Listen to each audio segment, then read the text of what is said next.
Bueno, voy a compartir con ustedes esta clase que tiene que ver con los organigramas.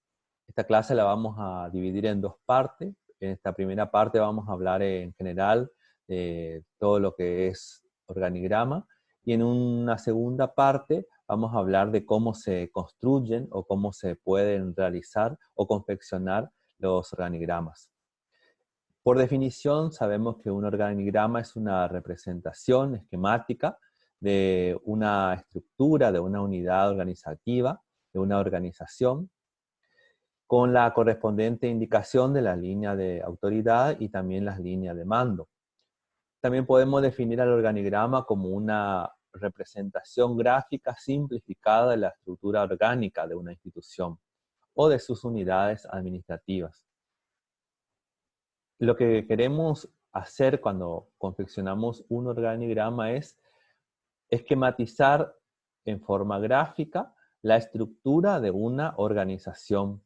Y es un elemento importante para poder mirar no solamente cómo está conformada una organización, sino también para poder ver las líneas de mando, las líneas de control, los espacios de control, las unidades de decisión. En un organigrama podemos identificar algunos componentes, algunas características de las dependencias, las funciones, los niveles jerárquicos, los niveles de coordinación, los canales de supervisión, la autoridad de cada empleado y también las conexiones que guardan entre sí las distintas unidades que conforman la organización. ¿Cuál es la finalidad de un organigrama? Como finalidad tenemos primero que es un medio de información. ¿En qué sentido es un medio de información? Que ubica la posición de cada participante y su relación con el resto. Por otro lado, va a facilitar la instrucción de quienes ingresan a la organización por primera vez. Nos va a mostrar los puestos, los sectores y los departamentos. También van a identificar las relaciones de autoridad lineal y de asesoramiento. También nos va a servir como un medio de análisis, en el sentido de que nos va a dar una visión global de la organización. También nos va a permitir relevar la estructura vigente y también proyectar algunas nuevas. Nos va a facilitar la comparación de las distintas estructuras y también va a poner de manifiesto algunas debilidades que nosotros podamos encontrar dentro de la estructura organizacional. ¿Qué ventaja tiene hacer o confeccionar o construir un organigrama? Primero, que nos va a permitir la presentación de la organización mediante el empleo de los símbolos. Ya vamos a ver qué símbolo utilizamos para confeccionar un organigrama. En la segunda parte, nos va a facilitar una comunicación, una coordinación y el análisis de la institución. También va a ayudar a localizar con celeridad algunos errores o dualidades o incoherencias o fallas en el control interno o la falta de unidad de mando. También nos va a reflejar los niveles jerárquicos de mayor a menor grado que existen en la organización. Y por último va a representar las áreas de control. O sea, para todo esto nos sirve poder representar gráficamente una estructura organizacional. Nosotros vamos a tener distintos tipos de organigramas. Vamos a dar un pantallazo de cada uno de ellos, pero solamente nosotros vamos a utilizar para poder realizar nuestro trabajo práctico tres tipos. En el caso de los organigramas que podemos clasificar por su naturaleza, podemos clasificarlo inclusive en tres subtipos. El primero de ellos es el microadministrativo, o sea, que va a corresponder a una sola unidad de la organización. Por ejemplo, un microadministrativo va a ser cuando yo quiero representar, por ejemplo, la estructura organizacional de un servicio determinado. Vamos a pasar al tercero, que serían los del medio, los mesoadministrativos, que van a considerar una o más organizaciones de un mismo sector de actividad. Y en el caso de los macroadministrativos van a involucrar a más de una organización. En el caso de la clasificación por su finalidad, o sea, de acuerdo al fin que va a cumplir cada organigrama, cuando yo confeccione, puede ser que tenga organigrama de tipo informativo. O sea, no va a ser lo mismo el del tipo informativo al organigrama de tipo formal. ¿Por qué? Porque el informativo va a ser el modo organigrama que se va a diseñar con el objetivo de que de ser puesto a disposición de todo el público. O sea, que los que vengan a mirar cómo está conformada una organización lo puedan comprender, lo puedan ver. En el caso de los formales, van a definirse como tal cuando representa el modelo de funcionamiento planificado o formal de una organización y va a contar con el instrumento escrito de su aprobación. O sea, cuando yo dentro de los manuales de la organización encuentro un organigrama, ese es un organigrama formal porque está ya legalizado, normatizado, aprobado. Y en el caso de lo informal sería lo previo a lo formal, cuando, por ejemplo, tengo un modelo planificado, pero que todavía no va a contar con la aprobación de los directivos de esa organización. Y en el analítico, que es otro tipo, en este caso tiene por finalidad el análisis de determinados aspectos del comportamiento organizacional, como también va a tener el cierto tipo de información que va a presentar en un organigrama. Sus destinatarios son las personas especializadas en el conocimiento de estos instrumentos y sus aplicaciones. De acuerdo al ámbito, voy a dividir a los organigramas en generales. Son aquellos que van a contener información representativa de una organización hasta determinado nivel jerárquico. Por ejemplo, en este caso, el ejemplo es, tengo una dirección general, después vienen las otras direcciones, y por último los departamentos. O sea, es bien general. Bien. Sin embargo, podemos tener los específicos, que muestran en forma particular la estructura de un área de la organización. Por ejemplo, voy a poder hacer un organigrama específico del departamento de enfermería. En la gerencia va a estar, por ejemplo, el jefe de departamento de enfermería. Donde dice departamento, voy a poder colocar los jefes de servicio, o puede también ser los jefes de área, y acá abajo los jefes de servicio. O si pongo acá jefe de servicio, acá voy a poner los coordinadores de turno, puede ser turno mañana, turno tarde, turno noche, y abajo el nivel operativo, los enfermeros del nivel operativo. Esto es un organigrama del tipo específico.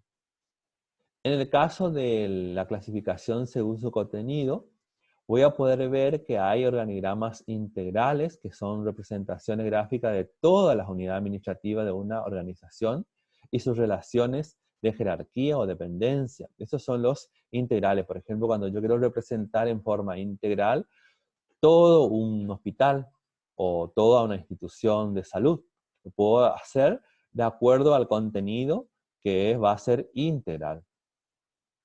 Después están también de acuerdo a su contenido, van a estar los funcionales, cuando yo dentro del rectángulo voy a colocar las funciones que les compete o que tiene que cumplir determinado puesto, en este caso, por ejemplo, la dirección general, puede ser jefe de departamento de enfermería y acá colocar las funciones puntuales que el jefe de enfermería, del departamento de enfermería va a cumplir.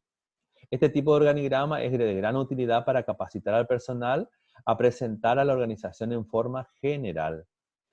Por ejemplo, acá dice dirección técnica y van a estar las funciones que tiene esa dirección técnica, acá van a estar las funciones que tiene esa dirección financiera, y así sucesivamente yo puedo representar puestos y sus funciones respectivas. En el caso del organigrama de puestos, plazas y unidades, esto me va a servir a mí para saber lo que yo tengo y lo que me hace falta en cuanto a los puestos de trabajo. Van a ver las plazas, las unidades, por ejemplo, acá la dirección general son 3 los que hay y son 3 lo que realmente lo que se necesita. Por ejemplo, acá puede llegar a ver que haya 2 en el auxiliar administrativo y son realmente hay 2. O sea, los existentes y los requeridos.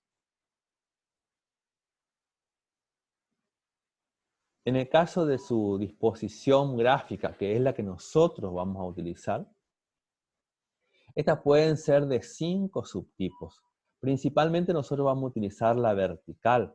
Esta va a presentar a la unidad administrativa que yo quiero representar en forma ramificada de arriba hacia abajo, a partir del titular.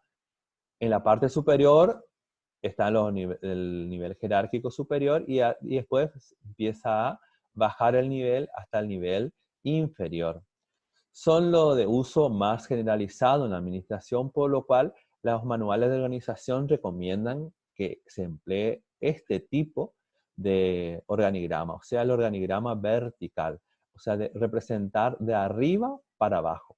Arriba, lo de mayor jerarquía, abajo, lo de menor jerarquía. En cuanto a los horizontales, despliegan las unidades, van de izquierda a derecha. Los niveles jerárquicos se ordenan en forma de columna, o sea, este mismo nivel representa el nivel inferior y acá los niveles medios, o sea, representados en columna. En tanto que las relaciones entre las unidades se ordenan por líneas dispuestas horizontalmente. O sea, se relacionan horizontalmente, del de mayor jerarquía con los de menor jerarquía.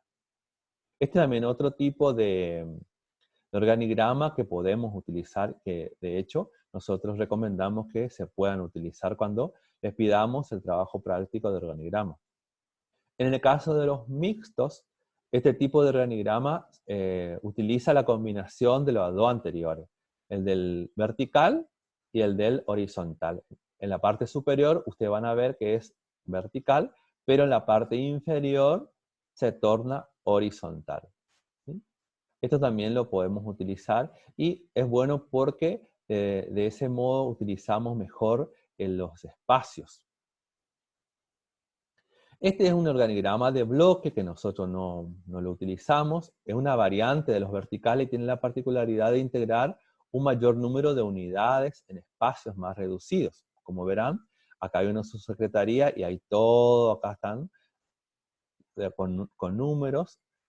El número 1 en la dirección, de ahí depende el departamento, de ahí sale la oficina 1, de ahí sale la oficina 2. Es bastante detallado y se puede utilizar, como dice ahí, para un mayor número de unidades en espacios más reducidos. Esos son los organigramas de bloque. Y también están los organigramas circulares. Este tipo de organigrama, la unidad de mayor jerarquía va a estar en el centro y de ahí después se van las unidades de menor jerarquía hasta ser las unidades del nivel inferior. Entonces las unidades de igual jerarquía se ubican sobre un mismo círculo y las relaciones están indicadas por líneas que unen las figuras. ¿Qué características tienen que tener los organigramas? Primero, que sean precisos. Cuando digo preciso es que refleje realmente cómo está la estructura organizacional actual de esa institución. Que sean claros, que sean exactos y que se puedan comprender. Todo organigrama debe reflejar la estructura de la organización o las unidades que la integran y presentar una información exacta a quien se sirva de él, o sea, a quien lo necesite. ¿Qué requisitos tienen los organigramas? Primero, que sean vigentes. Esto se va a lograr de acuerdo a las revisiones, a las actualizaciones que se van realizando. Que sean actuales, o sea, que no hayan sido ya de décadas pasadas, sino que se hayan revisado en no menos de 5 años. Y que sean reales. Por eso, debido a los constantes cambios, es necesario revisar periódicamente la estructura. Ahora vamos a decir cada cuánto se pueden revisar. También que tengan uniformidad, esto con la utilización de la misma simetría en cuanto a los rectángulos, a las mismas líneas, va a dar la idea de que son uniformes, sencillos y simples. De este modo evitamos disparidad de criterios de modo de representar los organigramas. Con esto entonces damos por finalizado esta primera parte de los organigramas. En la segunda parte vamos a mirar qué requisitos o cómo se pueden confeccionar esos organigramas.